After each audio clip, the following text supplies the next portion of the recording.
बेटा, रात बहुत हो चुकी है, चलो अभी से कल बनाना। अभी सो जाओ। अरे सुन भी रहा है क्या? कल सुबह जल्दी भी उठना है फिर।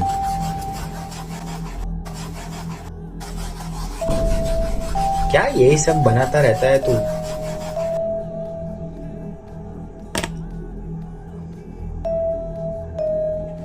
अभी सोने ही आ रहा हूँ पापा मैं।